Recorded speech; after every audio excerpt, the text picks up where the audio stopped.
Hello guys, வணக்கம். This is Anbaseelan. இன்னைக்கு நம்ம என்ன பார்க்க போகிறோம் அப்படின்னா இஎம்ஐ இண்டிகேட்டரை பற்றி தான் என்டையராக அந்த வீடியோவில் பார்க்க போகிறோம்.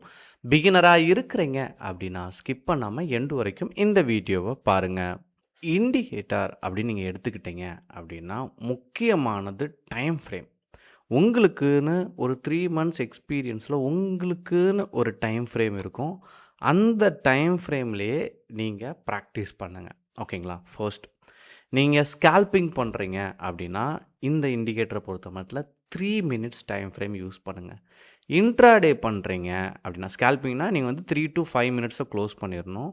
இன்ட்ராடே அப்படின்னு எடுத்துக்கிட்டீங்க அப்படின்னா 5 to 15 minutesஸோட டைம் ஃப்ரேம் யூஸ் பண்ணுங்கள். சரிங்களா? ஓகே, இப்போ ஃபுல்லாகவே நம்ம இன்ட்ராடே பற்றி தான் பார்க்க போகிறோம். இதில் வந்துட்டு மூவிங், அதாவது ஜீரோத்தா சார்ட்டில் வந்து ஸ்டடீஸ் அப்படின்னு இருக்கும். இதில் வந்து மூவிங் ஆவரேஜ் அப்படின்னு இருக்கும். இதை கிளிக் பண்ணீங்க அப்படின்னா இந்த இடத்துல சிம்பிள் அப்படின்னு இருக்கும். நேற்று சிம்பிளை பார்த்தோம். இன்றைக்கி வந்து எக்ஸ்போனன்ஷியல் மூவிங் ஆவரேஜ் அதுதான் பார்க்க போகிறோம். இஎம்ஏ அப்படின்னா எக்ஸ்போனன்ஷியல் மூவிங் ஆவரேஜ். சரிங்களா? இதில் 2 லைன் வேணும் நமக்கு. வந்துட்டு ஒரே கான்செப்ட் தான். இது முழுக்க முழுக்க மூவிங் ஆவரேஜ் அப்படின்னா என்னன்னு புரிஞ்சுக்கணும். இது எல்லாமே கேண்டில், ஒரு நாளும் கேண்டில் இருக்கும்ல, அதை ஆவரேஜ் பண்ணி டிரைவ் பண்ணி கொடுக்கறது தான். சரிங்களா? ஸோ இந்த எக்ஸ்போனன்ஷியல் மூவிங் ஆவரேஜை பொறுத்த மட்டும் வெயிட்டை செக் பண்ணி உங்களுக்கு கொடுக்கும். நீங்கள் இந்த எக்ஸ்போனன்ஷியல் மூவிங் ஆவரேஜை எடுத்துக்கிட்டீங்க அப்படின்னா, இஎம்ஐ எடுத்துக்கிட்டீங்க அப்படின்னா நல்ல ஒரு புல்லிஷ் கேண்டில் எல்லாமே உங்களுக்கு ஷோ ஆகும். சரிங்களா? இதில் 9 அப்படிங்கிற ஒரு வேல்யூவில் ஃபஸ்ட்டு க்ரியேட் பண்ணுங்கள். சரிங்களா? 9 கேண்டில், அவ்வளோதான். சரிங்களா? இந்த பீரியட் அப்படிங்கிறதுல 9 அப்படின்னு வச்சுக்கோங்க. இதை க்ரீன் கலரில் கொடுத்துருங்க. சரிங்களா? க்ரீன்னாலே நமக்கு என்ன ஞாபகம் வரும்? பை பண்ணலாம் அப்படிங்கிற ஞாபகம் வரும். சரிங்களா? அதனால் க்ரீன் கலர் கொடுத்துட்டு டன் அப்படின்னு கொடுத்துருங்க. சரிங்களா? இன்னொரு லைன் நமக்கு வேணும். சரிங்களா? அதே மாதிரி ஸ்டடீஸில் போயிட்டு மூவிங் ஆவரேஜ், இதே மாதிரி எக்ஸ்போனன்ஷியல் மூவிங் ஆவரேஜ்னே கொடுங்க. கொடுத்துட்டு இதில் 26 அப்படிங்கிறத எடுத்துக்கணும். சரிங்களா? இதை நம்ம ரெட் கலரில் கொடுத்துப்போம். சரிங்களா? ஸோ நான் ரெண்டையுமே கொடுத்துட்டேன். ஓகேங்களா? இப்போது நான் சொன்ன மாதிரி உங்களுக்கு டைம் ஃப்ரேம் ரொம்ப முக்கியம். இது எல்லாமே 3 ட்ரெண்ட்லேயுமே ஒர்க் ஆகுமா அப்படின்னு கேட்டிங்கன்னா இல்லை. சரிங்களா? இந்த எக்ஸ்போனன்ஷியல் மூவிங் ஆவரேஜ் வந்து 3 ட்ரெண்ட்லேயும் ஒர்க் ஆகாது. ஒன்று அப் ட்ரெண்டாக இருக்கணும், இல்லை அப்படின்னா டவுன் ட்ரெண்டாக இருக்கணும். ஃப்ளாட்டை பொறுத்த மட்டும் ஃபேக்கான சிக்னல்ஸ் கொடுக்கறதுக்கு நிறையா சான்சஸ் இருக்குது. இந்த சைட்வே மார்க்கெட்டில் இதை பயன்படுத்த வேணாம். இதுவுமே உங்களுக்கு ட்ரெண்டை ஐடென்டிஃபை பண்ணக்கூடிய இடம் தான். அப்போ நீங்கள் ட்ரெண்டை புரிஞ்சிட்டீங்க அப்படின்னா நீங்கள் அடுத்த லெவல் என்ன பண்ணிடுவீங்க? சூப்பராக ட்ரேடை எக்ஸிக்யூட் பண்ணிடுவீங்க. இப்போது நான் இந்த க்ரீன் கலர் கொடுத்தேன்ல, இதுக்கு வந்து நான் 9 கொடுத்தேன், இதில் வந்து 26ன்னு கொடுத்தேன். சரிங்களா? இப்போது இந்த 26 லைன் இப்படி போயிட்டுருக்கும். சரிங்களா? இந்த 9 வந்து இதை கிராஸ் பண்ணிச்சு அப்படின்னா இதை கோல்டன் கிராஸ் அப்படின்னு சொல்லுவோம். சரிங்களா? இதில் பைக்கு நல்ல ஒரு ஆப்பர்ச்சுனிட்டி இருக்குது அப்படிங்கிறது மீனிங். ஓகேங்களா? இது இந்த 9 அப்படிங்கிற க்ரீன் வந்துட்டு அப்படியே வந்து ரெட் கலர் அப்படியே கிளிக் ஆகிடுச்சு அப்படின்னா டெத் கிராஸ் அப்படின்னு சொல்லுவோம். இது வந்து செல்லிங்க்கான ஆப்பர்ச்சுனிட்டியை க்ரியேட் பண்ணும். ஆனால் நீங்கள் ட்ரேட் எடுக்கும்போது, சரிங்களா, இந்த பை சைடுனா பை சைடு மட்டும் ஃபோக்கஸ் பண்ணுங்கள். இப்போ வந்துட்டு ட்ரெண்ட் இருக்குது. இப்போ வந்து மார்க்கெட்டில் நீங்கள் பார்த்தீங்க அப்படின்னா ட்ரெண்ட் இருக்கும். ஸோ நார்மலாக இங்கே நீங்கள் பார்த்துட்டீங்க அப்படின்னா மார்க்கெட் இங்கேருந்து ட்ராவல் ஆகி இப்படி அப் ட்ரெண்டை நோக்கி போயிட்டுருக்கும். சரிங்களா? அதே மாதிரி ட்ரெண்டை கட் பண்ணும். இந்த மாதிரியான இடத்துல நீங்கள் என்ன பண்ணக்கூடாதுன்னா செல்லுக்கு ப்ராக்டிஸே பண்ணக்கூடாது. நீங்கள் செய்ய வேண்டியது எல்லாமே பை சைடு தான். இப்போது இந்த லைனை நல்லா கவனிச்சிருங்க. நான் 3 ஹவர்ஸோட டைம் ஃப்ரேம் கொடுத்துருக்கேன். சரிங்களா? அதுக்கு முன்னாடி உங்களுக்கு தெரிஞ்ச அளவுக்கு, சரிங்களா, ரொம்ப எக்ஸாக்டாலாம் வேண்டாம், உங்களுக்கு தெரிஞ்ச அளவுக்கு சப்போர்ட் அண்ட் ரெசிஸ்டன்ட் வரைங்க. ஸோ இங்கேருந்து நம்ம ஒரு ட்ராப் பண்ணுறோம். இப்போது மார்க்கெட் எந்த டைரெக்ஷனில் போகுது அப்படிங்கிறது ஃபர்ஸ்ட் நமக்கு தெரியணும். சரிங்களா? அதனால் பேசிக்கான கான்செப்டே நல்லா புரிஞ்சுக்கங்க. இண்டிகேட்டர் இது எல்லாமே வந்து கொஞ்சம் தான் யூஸ் ஆகும். நீங்கள் சப்போர்ட் அண்ட் ரெசிஸ்டண்ட்டை ஃபைண்ட் அவுட் பண்ணிட்டீங்கன்னா 80% உங்களை முன்னாடி கொண்டு போயிடும். இப்போது நான் இங்கே ஒரு லைன் டச் பண்ணியிருக்கேன்னா இங்கே பாருங்கள், இங்கே நல்லா கவனிச்சிங்கன்னா தெரியும். இந்த லைன் டச் இருக்கா? இந்த இடத்துலலாம் டச்சாக இருக்கா? அப்போ இந்த இடத்துலலாம் டச் பண்ணிச்சுன்னா மார்க்கெட் என்ன ஆகுது அப்படின்னா அப் ட்ரெண்டை நோக்கி ட்ராவல் ஆகுது. சரிங்களா? அதை நீங்கள் நல்லா புரிஞ்சுக்கணும். இப்போ நல்லா கவனிங்க.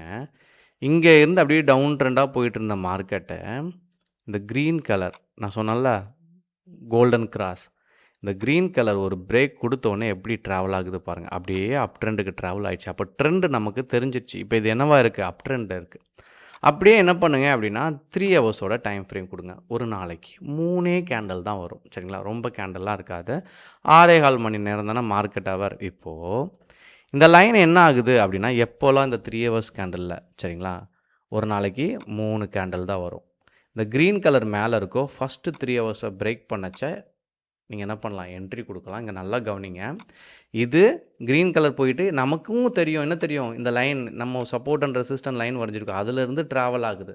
அதனால தான் இந்த இடத்துல இந்த க்ரீன் கலர் கன்ஃபர்மேஷனை நம்ம எடுத்துக்கலாம். மறுநாள் என்ன பண்ணலாம், நீங்கள் எடுத்துக்கலாம்.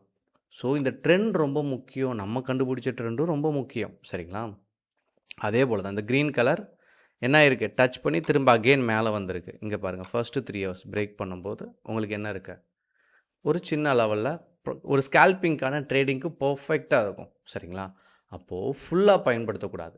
சரிங்களா? இப்போது இந்த க்ரீன் கலர் சரிங்களா, இந்த க்ரீன் கலர் அந்த ரெட் லைனை கிராஸ் ஆகிருச்சு அப்படின்னா இன்னும் கீழே இறங்கியிருக்கு பாருங்கள். அப்போ என்ன பண்ணணும், ட்ரேடை அவாய்ட் பண்ணிடணும். ஏன்னா இங்கே டவுன் ட்ரெண்ட், இங்கே மேல் டச் எடுத்துருச்சு, இங்கே டவுன் ட்ரெண்ட் அப்படிங்கிற கன்ஃபர்மேஷனும் நமக்கு தெரியும்.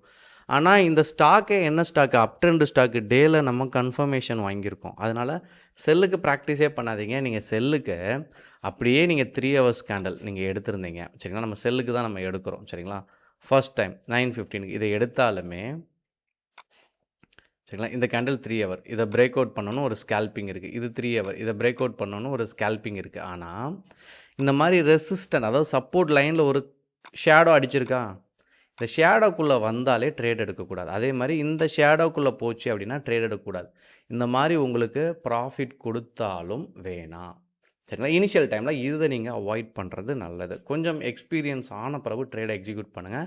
நீங்கள் எப்போ ட்ரேட் எடுத்தாலுமே சப்போர்ட்லேருந்து ரெசிஸ்டன்ட் லைனுக்கும் இடையில ட்ராவல் ஆகும்போது ரெசிஸ்டண்ட்டை ரீச் ஆகி சப்போர்ட்டை நோக்கி வருதுன்னா இந்த பர்டிகுலர் ஸ்டாக் இதனுடைய ஸ்ட்ரென்த்தே டவுன் ட்ரெண்டாக இருக்கா அப்படிங்கிறத டேல கன்ஃபார்ம் பண்ணால் தான் நீங்கள் செல்லிங் போக முடியும்.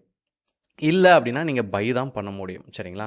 அப்போது இதில் இன்னொரு முக்கியமான விஷயம், இதெல்லாம் தாண்டி ஒரு முக்கியமான விஷயம் என்ன அப்படின்னா, ஆப்பர்ச்சுனிட்டி எதில் அதிகமாக இருக்குது அப்படின்னா பைக்கு தான். ஏன் அப்படின்னா இன்றைக்கி நீங்கள் ஒரு ட்ரேட் எடுத்துட்டீங்க. சரிங்களா? ஒரு ட்ரேட் எடுத்ததாக வச்சுக்குவோம், எடுத்துட்டீங்க. ஆனால் ரிவர்ஸ் ஆயிடுச்சு. இன்ட்ராடேனா நீங்கள் க்ளோஸ் பண்ணி ஆகணும். இது லிவரேஜே பயன்படுத்தாமல் எடுத்தீங்க அப்படின்னா நீங்கள் மறுநாள் ஹோல்ட் பண்ணலாம். இன்ட்ராடேயில் ப்ராஃபிட் கிடைச்சா இன்ட்ராடேயில் க்ளோஸ் பண்ணிடும். இல்லை அப்படின்னா ரிஸ்க்கை கம்மி பண்ணலாம். சரிங்களா? மார்க்கெட் மேலே மூவ் ஆகும், நம்ம ஹோல்ட் பண்ணிக்கலாம். இது ஒரு சூப்பரான விஷயம். ஸ்டாப் லாஸ் அப்படின்னு கேட்பாங்க. ஸ்டாப் லாஸை பொறுத்த மட்டும் ஒன்றுமே இல்லை. நீங்கள் 3 ஹவர்ஸ் கேண்டலோட ஹையில் என்ட்ரி கொடுக்குறீங்க, ரைட்டா? இந்த மாதிரி சின்ன டாட்டில் என்ட்ரி கொடுக்குங்க. இதனுடைய க்ளோசிங் ப்ரைஸ் அப்படின்னு ஒன்று இருக்கும். இந்த கேண்டலுக்கு கீழே இருக்கும். ரெட் கலர் க்ரீன் கலர் கேண்டல்னால் அது கீழே இருக்கும். இப்போ இந்த க்ரீன் கலர்னால் இதுதான் அதனுடைய க்ளோசிங் ப்ரைஸ். சரிங்களா? சாரி, ஓப்பனிங் ப்ரைஸில் கொடுக்கணும். க்ளோசிங் ப்ரைஸ்னால் மேலே வரும். ஓப்பனிங் ப்ரைஸ் அதாவது மார்க்கெட் ஓப்பன் ஆக சமயத்தில் ஒரு ப்ரைஸில் இருக்கும்ல, அந்த ஓப்பனிங் ப்ரைஸை என்ன பண்ணணும், க்ரீன் கலர் கேண்டலுக்கு இந்த மாதிரி இதில் ஸ்டாப் லாஸை ஃபிக்ஸ் பண்ணியிருக்கேன். சரிங்களா? ஓப்பனிங் ப்ரைஸ் மறந்துட வேண்டாம். ஸோ இந்த மாதிரி சின்ன சின்ன நுட்பமான விஷயத்தை கவனித்து ட்ரேட் பண்ணுங்கள். அதே மாதிரி டார்கெட்டை பொறுத்த மட்டும் எல்லோரும் என்ன பண்ணுவாங்கன்னா ரெசிஸ்டன்ட்காக வெயிட் பண்ணுவாங்க. அது இன்றைக்கி இல்லை, நாளைக்கு கூட போய் ட்ராவல் ஆகும். எப்போதுமே ட்ரேடில் 5 to 15 மினிட்ஸில் ட்ரேடை க்ளோஸ் பண்ணுறது ரொம்ப நல்லது. சரிங்களா? இந்த ஓப்பனிங் ப்ரைஸில் ஸ்டாப் லாஸ், டார்கெட்டை பொறுத்த மட்டும் 5 to 15 மினிட்ஸில் நீங்கள் வெயிட் பண்ணி அதில் என்ன கிடைக்கோ அதை அப்படியே எடுத்துகிட்டு இனிஷியல் டைமில் 3 months பிலோவாக தானே எக்ஸ்பீரியன்ஸ் இருக்குங்கிற பட்சத்தில் இதுலேருந்து நீங்கள் எக்ஸிட் ஆகிறது ரொம்ப நல்ல விஷயம். உங்களுக்கு சின்ன சின்ன டவுட் இருந்தாலும் கண்டிப்பாக அதை கமெண்ட் பாக்ஸில் தெரிவிக்க மறந்துடாதீங்க. Okay guys, thank you so much for வாட்சிங் this video. Tata, bye, see you.